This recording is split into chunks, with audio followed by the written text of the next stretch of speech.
LGB. LGB. LGB. LGB. They say LGB everywhere I go. LGB. What it means, I don't know. LGB. Whatever it is. LGB. Kamala, help me, please. Please. Alrighty then. Thank you. LGB. That's let's go, Brandon, right? LGB. This means let's go, Brandon. Go. LGB. Sounds like let's go, Brandon, I guess. LGB. All right. Let's go, Brandon. I am Cornholio. Chant. LGB. Right wing and left wing. LGB. Go, you know the thing. LGB. If you don't sing that back. LGB. And you ain't black. LGB. Let's go, Brandon. LGB. Let's go, Brandon. LGB. Let's go, Brandon. FJB. Let's go, Brandon. I'm Joe Biden, and I Forgot this message. Greetings, my dear friends, and welcome to another episode of Reading Epic Threads. I'm your host, Patrick Gunnels, joining you from Houston, Texas, this January 17th, 2024 at 8:59 a.m. Central Standard Time. And I've got a short show for you today because I've got a ton of angel paste to take to the post office. And I just have to get back into the swing of things now that I'm back from the wonderful GART, wonderful Irvine, California. God, I love that place. I know that it's got a horrifying government, but the land is beautiful and the infrastructure still looks really good. So just bear that in mind when you call me a traitor for enjoying California, because I do have a lot of that going on and it's really freaking weird. All right, let's go ahead and begin. So today's piece is from James Delingpole. And it's going to make today a very short episode of Reading Epic Threads. I kind of have to get back up and running. Before you do anything, hit that thumbs up. And remember, this show is brought to you by Angel Paste. Angel Paste is the best lotion the world has ever known. It was invented by my sister Barbara as a way of minimizing scarring after surgery. It contains nothing your skin doesn't want. It's nothing but food-grade plant oils from top to bottom, no preservatives, no water, no drying agents of any kind, just a magnificent smoothie for your skin. It makes dead skin fall away. It makes age spots fade. It's causing freaking psoriasis and eczema to be dramatically ameliorated. It's being used to cure sunburns. It's being used as a hair conditioner, a shave balm. It's amazing, guys. Go to www.angelpaste.com. Use promo code Shapiro to pry $1 from my grasping hands. And if you get 3 or more bottles, you get free shipping. Angel Paste, your skin will drink it up.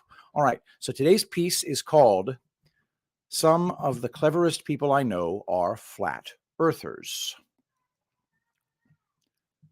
From Delingpole.substack.com, Some of the Cleverest People I Know Are Flat Earthers by James Delingpole. Some people find it difficult to grasp the complexities of the debate between flat earthers and globeists. So to help you, I've devised a simple experiment you can conduct at home. 1, take a Kilner jar. 2, fill it with 100 red ants and 100 black ants. 3, shake the jar. 4, observe. Alternatively, you could perform an even simpler experiment like I did on my Telegram channel the other day. Just launch a new thread with the words, "Think it's about time we had a flat earth thread." You're all so strangely reticent on the subject. Having lit the touch paper, stand a good distance back and enjoy the fireworks. These fights are so much more enjoyable when you haven't yourself yet got a dog in them. They also afford a useful opportunity to assess the tone of the opposing sides. Quite often I find the way people make their points can be as instructive a tell as the actual substance of their arguments. If they come across as angry, indignant, defensive, vicious, or underhand, for example, it inclines me to think that their case isn't quite as strong as they pretend it to be.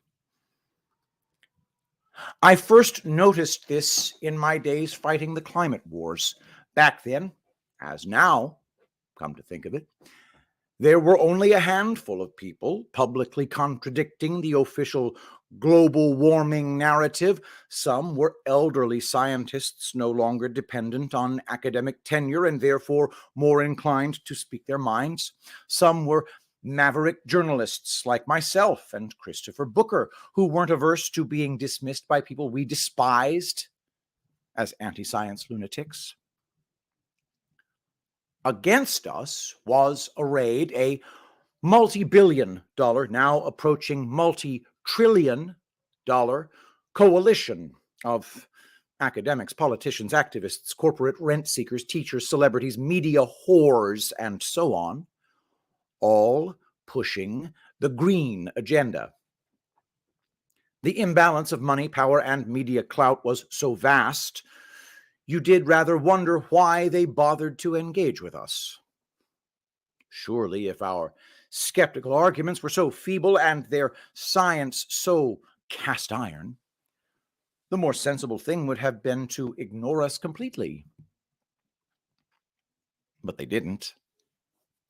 Instead, they devoted a chunk of their considerable resources to try to make us look like fools and to make our lives miserable. Skeptical scientists were denied the right to publish in any of the peer-reviewed journals, or in the case of Willie Soon, were pettifoggingly demoted by their university to a smaller, more remote office. Journalists like Booker were regularly reported to what was then known as the Press Complaints Commission and forced, laboriously and time-consumingly, to defend every true word they had written. In my own case, the BBC teamed up with Rockefeller-funded scientist Sir Paul Nurse and the Guardian newspaper to perform a hit job on me in the form of a Horizon documentary, partly disguised to show just how little I supposedly knew about climate science. Now, I don't know about you, but if somebody makes a claim against me, which I know to be ludicrously, risibly inaccurate, I don't waste a lot of energy worrying about it. The other day, for example, someone accused me on social media of being a high-level Freemason based on the fact that I had identified with Gawain and the Green Knight in one of my podcasts. This bothered me about as much as it would have done if someone had pointed out to my cat and said, "That's definitely a dog, that is." It's the kind of comment which elicits at most a bemused shrug of the shoulders, definitely not something that eats you up inside and has you plotting dire revenge against the perpetrator of this vile calumny. As with climate change denial, so with the flat Earth. Though I'm not yet at the point where I believe globe theory to be as big a pile of confected nonsense as I know man-made global warming theory to be, I've definitely noticed some similarities in the way their proponents behave. It is not enough for them to prove their opponent's arguments wrong using scientific argument. No, they must ridicule them, marginalize them, humiliate them, destroy them, crush them utterly. Now, why would anyone wish to do that to their opponent unless they considered them to be a threat? Let's give the globists the benefit of the doubt and assume that they are correct, that flat Earth theory is indeed a load of bollocks. What I'd like to ask them in this case is, what exactly is it that is so special about the globe Earth paradigm that makes them so passionately keen to defend it? Or, to put it another way, why, when they encounter a flat earther putting forward the flat earth case, don't they just respond in the same way as you two probably would? If someone claimed that our cat was a dog, why do they care so much about an issue on which, wherever the truth lies, isn't going to make the slightest impact on anyone's life?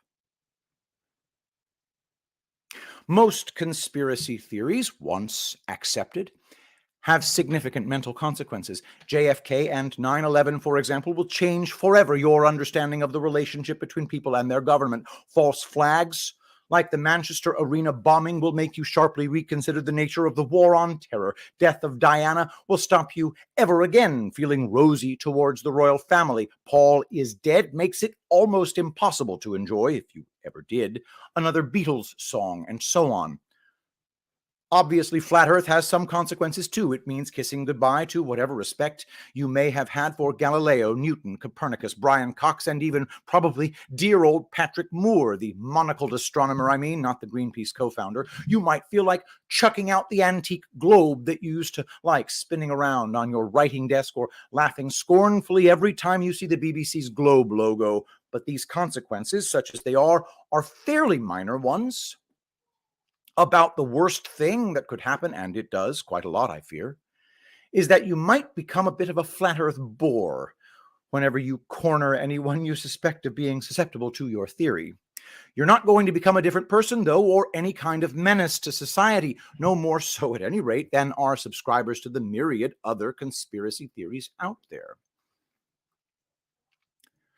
Do you see what I'm getting at here? Flat Earth is just one conspiracy theory among many.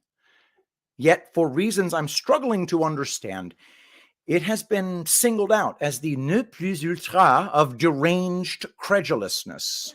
And not just by normies, but even if social media chat is to be believed, by people who profess to be awake.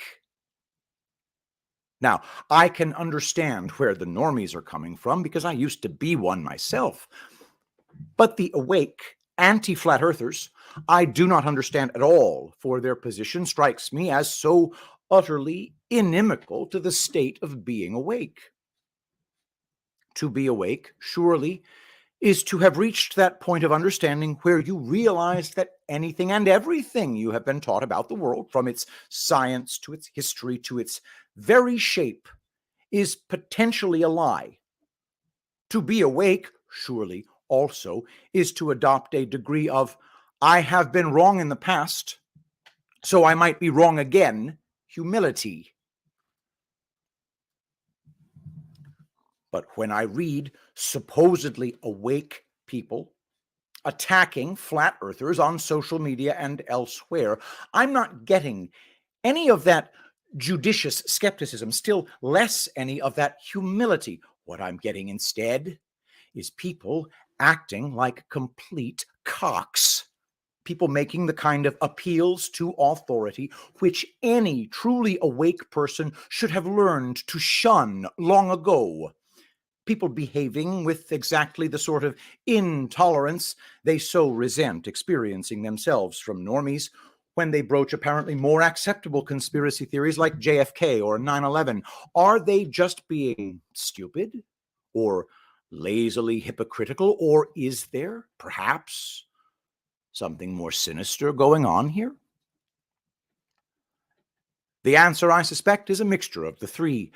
Part of the problem is something I addressed in an earlier essay on the subject of the purple-pilled. That is, people who have taken the red pill but still want to keep one foot in the world of the blue-pilled, and who consequently are forever on the lookout for conspiracy theories they can dismiss out of hand, to show how rational and sensible they are, really.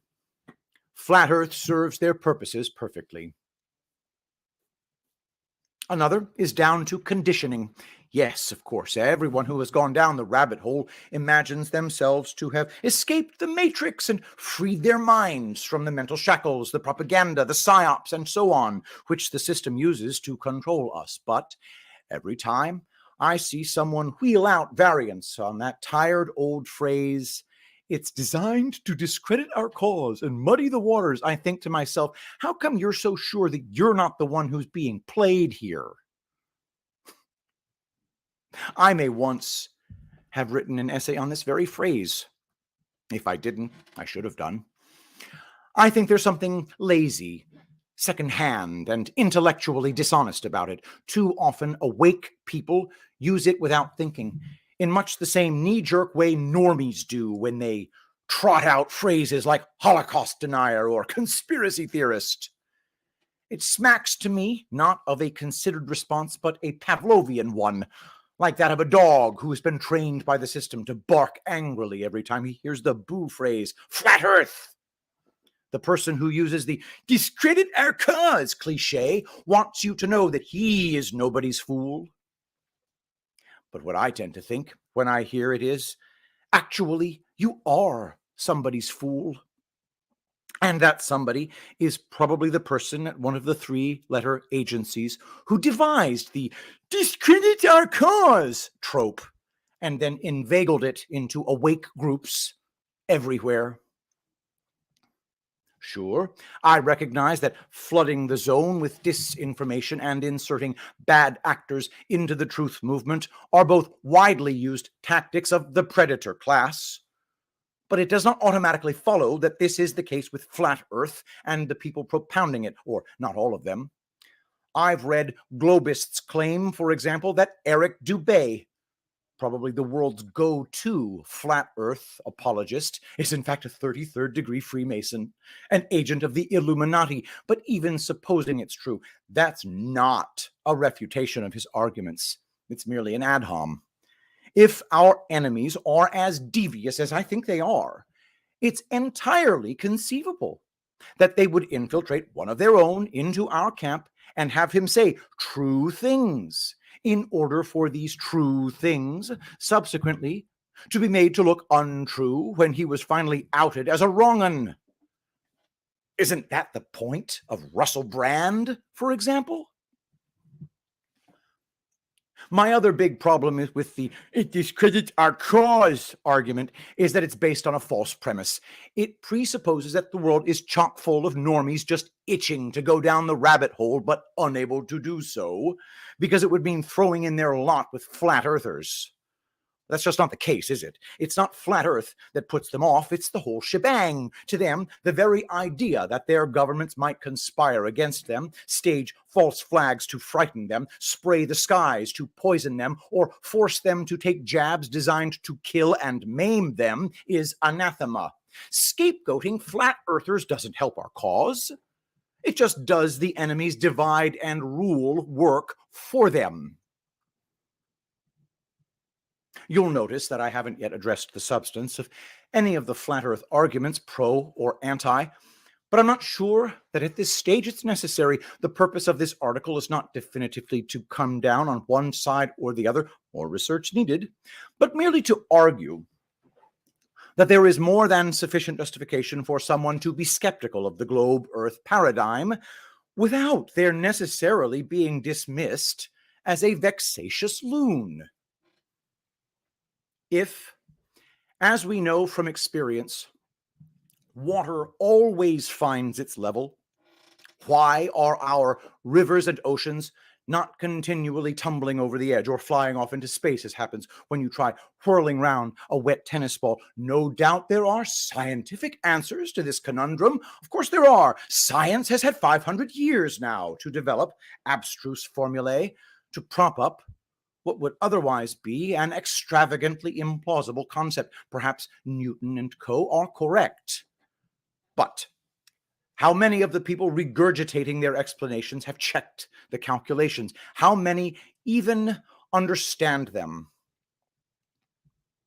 Nullius in verba runs the motto of the Royal Society, the Freemasonic institution of which Newton was an early fellow and later president. It means take no man's word for it. A sound principle, especially for anyone with any pretense to considering themselves truly awake. Yet, it seems to me that most, if not all, of the people aggressively and dogmatically defending the globe Earth paradigm, are doing just that. They are contracting out their thinking to scientists whose science they totally trust for no better reason that they have been told to trust it by their corrupt, mendacious media, their satanic entertainment industry, and their misguided school teachers. It's a leap of faith, not a considered judgment.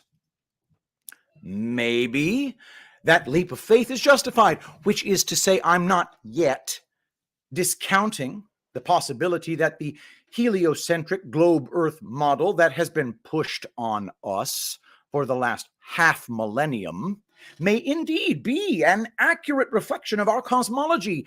But what I'm definitely not ruling out either is that the whole thing may be a pack of lies cooked up by a cabal of bad actors, including the Jesuits and the Freemasons, and using corrupt, complicit scientists promoted way above their station in order to mislead humanity as to the true nature of their God-created realm. Any awake person who refuses at least to countenance the second of these possibilities might just as well go back to sleep, because they're clearly not awake in any meaningful sense of the term. Anyone who has spent more than 5 minutes down the rabbit hole knows perfectly well that conspiracies didn't suddenly start happening with the JFK assassination. They go back millennia. Most of them involving the ancestors, they're very big on bloodlines, these people, of the predator class running and ruining the world today. It all connects. The fake moon landings and Elon Musk's probably fake satellite launches, all those fake Voyager missions to Mars and wherever may well just be a continuation of a psyop that began with Copernicus and Galileo. That psyop's aim, if this theory is correct, would be the usual satanic Luciferian one of subverting the biblical message that puts man at the very center of creation and earth at the very center of the universe. This theory would also handily explain why our evil overlords, the rulers of the darkness of this world, as Ephesians 6 calls them, are so relentlessly keen on promoting the notion of an endless, ever-expanding universe, whether through Big Bang Theory invented by, quelle surprise, a Jesuit, or Star Trek devised by, quelle surprise, a Satanist.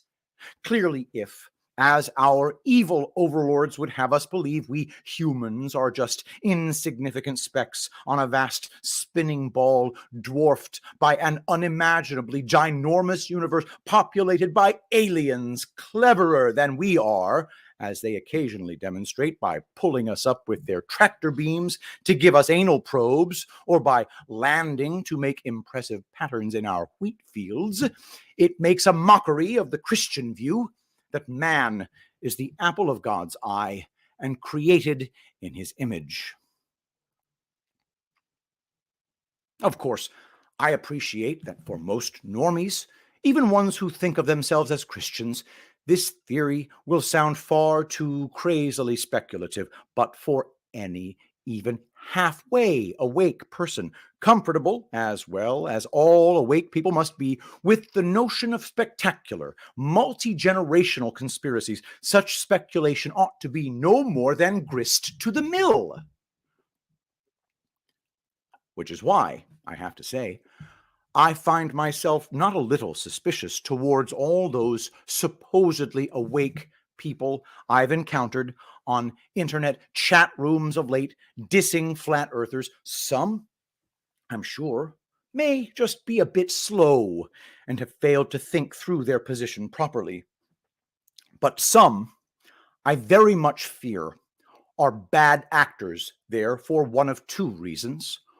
One, to sow division in an area of the truther community which they know to be particularly vulnerable, or two, because they know damn well that flat Earth is true. And they're on a mission to put the more lily-livered or unadventurous kind of awake person off the scent. Take your pick. And that is the incandescently brilliant James Delingpole. Go to delingpole.substack.com, delingpole.substack.com. Send him some money. Do a paid subscription if you have the means by which to do so. We are the news now, and we are not funded except by you.